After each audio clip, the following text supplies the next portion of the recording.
আসসালামু আলাইকুম everyone. Bangladeshi blogger Swarna চ্যানেলে সবাইকে ওয়েলকাম করছি। আশা করছি সকলে ভালো আছেন। আলহামদুলিল্লাহ আমরাও ভালো আছি। তো আজকে হালিম রান্না করেছিলাম, তাই ভাবলাম আপনাদের সাথে একটু শেয়ার করি। আমি ঠিক একদম সহজ সরলভাবে রান্না করি, ঠিক ওই রকমটাই। তো এখানে হচ্ছে আমি পেঁয়াজ কেটে নিয়েছি। পেঁয়াজটা আমি একদম বেরেস্তা করে নেব ভেজে। আর কিছুটা এখান থেকে হচ্ছে তুলে রাখবো, আর কিছুটা হচ্ছে দিয়ে মাংস রান্না করব। তো একদম ঘরোয়াভাবে আর কি, রেডিমেড মানে যেভাবে তৈরি করে সেরকমভাবেই আমি তৈরি করব।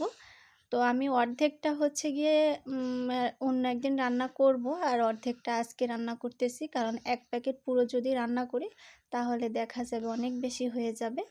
আর বেরেস্তা আমি অর্ধেকটা তুলে রেখেছি, আর অর্ধেকটা কড়াইতে রেখেছি। আর মাংসগুলো আমি একদম মানে একদমও কুচি কুচি করিনি, আবার একদমও বড় বড় করিনি। আপনারা আপনাদের পছন্দ মতো আর কি কেটে নেবেন। তো এখানে হচ্ছে গিয়ে আমি মাংস নিয়েছি, গরুর মাংস।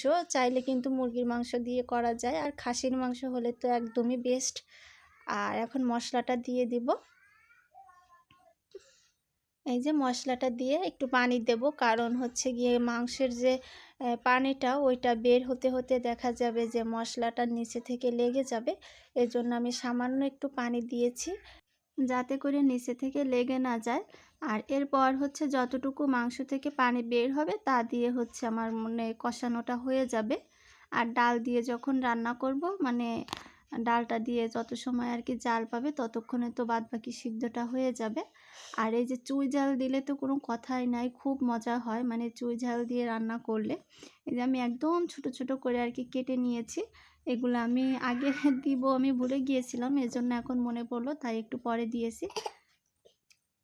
তো এটা দিয়ে আমি এখন ভালো করে কষিয়ে নেব। এরপর হচ্ছে গিয়ে আমি ডালটা দেব।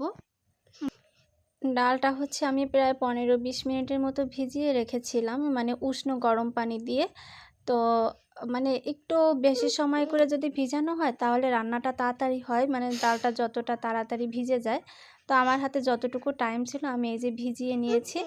আর হচ্ছে গিয়ে গরম পানি দিয়ে অবশ্যই হচ্ছে মানে ভিজাতে হবে। এই যে এখন আমি এটা ঢেলে দিলাম, আর এখন হচ্ছে গরম পানি দিতে হবে। আমি তো গরম পানি দিয়েছি যাতে করে তাড়াতাড়ি হয়ে যায় আর কি। আর গরম পানি দিলে হচ্ছে গিয়ে মানে যে কোনো তরকারি হোক বা যাই হোক না কেন স্বাদ লাগে আর কি, তরকারিটা অন্যরকম।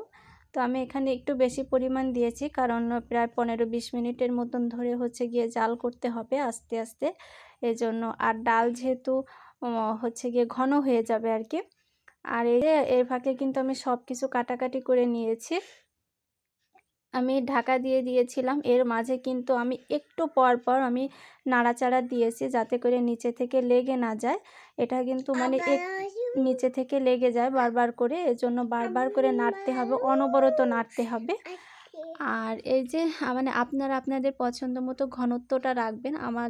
আমার হাজব্যান্ড একটু ঘন পছন্দ করে, এজন্য আমি একটু ঘন করেছি। তো আপনারা আপনাদের পছন্দ অনুযায়ী আর কি নামিয়ে নেবেন।